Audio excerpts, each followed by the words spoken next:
did you first get interested in biology?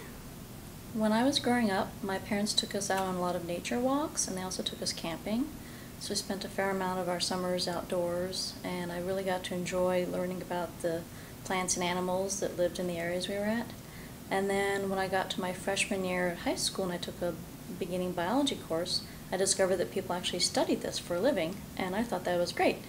So I could find a career and still go outdoors and enjoy nature. So that's how I got into it. What are the big questions that interest you? Well, unfortunately, I'm really most interested in the biggest question, which is ecology. How do organisms interact with their environment? And that's such a huge question that I've never been able to find just one aspect of it that interests me the most. But over the course of the years, I've studied invertebrates, vertebrates, plants, and I've decided the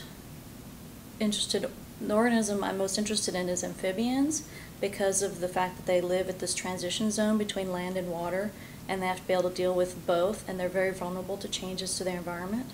So I've discovered that amphibians, of all the different aspects of ecology, those hold the most interest for me.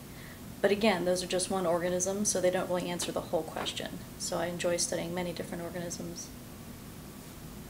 What articles or authors have most influenced you?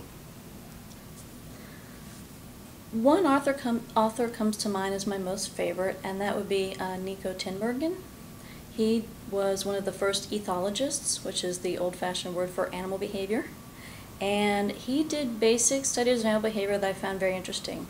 One of the ones he did was studying how gull chicks peck at their parents to get food, and he discovered that it's the red spot on the beak, and he did a series of experiments with fake bird heads made out of wood and painted them in different ways to elucidate exactly which cue they're responding to. But the experiment he did that interested me the most was the homing experience of wasps. There were ground-dwelling wasps. He would go out and change the items around the nest, like he'd move a rock or move a shell or move a plant, and determine what cues they used to home in on their nest versus every other nest scattered all over the place. So I just liked how he did very basic observational work to discover how these organisms understood their environment. What are you working on right now? Right now I'm studying, experimenting with how amoeba teat each other, unrelated lines. So for example, we would take one line of amoeba and we would mix it with another line of amoeba that they're unrelated to, and we would take an initial frequency of each line to know the percentages. So for example, if we try for a 50-50 mix, we might actually get a 48-52 mix. And so we measure the initial frequency either using a flow cytometer or using microsatellite DNA. And then we let them grow up together, and then we measure the spore production, find out is the ratio of each line in the spores equal to or different from their starting ratio. What do you like best about working in this lab? Probably the people. It's a great bunch of people I'm learning a lot from, and the ability to learn more current techniques such as the flow cytometer and the sequencer to genotype DNA. Can you tell us about your best experiences with teaching or being taught? Probably my best experience with teaching was an ecology field lab where I would take the students out and I would ask them what they see at a certain spot. And so I'd get their impressions of what they're seeing, like looking at a mountainside. What do you see from this mountainside?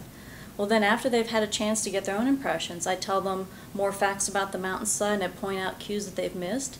And it's just very exciting to get them to see nature in a different way. That instead of just taking the surface, oh, well, there's trees here and there's water there. Well, what they also could see is, well, the trees closest to the water are much taller and darker green than the trees further from the water, which is an indication of logging activities in the past. It's very hard to log near water because of the difference in terrain, and it's also a protected zone for animals. So suddenly what was just trees suddenly became a land use area, and they could actually then start seeing patterns in how the land was used. What advice would you give a beginning member of this lab? Probably know what techniques or goals you hope to accomplish, because you're going to be working with good people, and if you don't know the questions to ask, if you don't know what you're trying to learn, they won't know what to help you with. So knowing where you're trying to go and communicating this to people will other people be able to help you get there. What do you like to do when you take time off? One of my favorite things is reading. I also like biking, and I go hiking sometimes. I like playing board games, and I love trying new restaurants.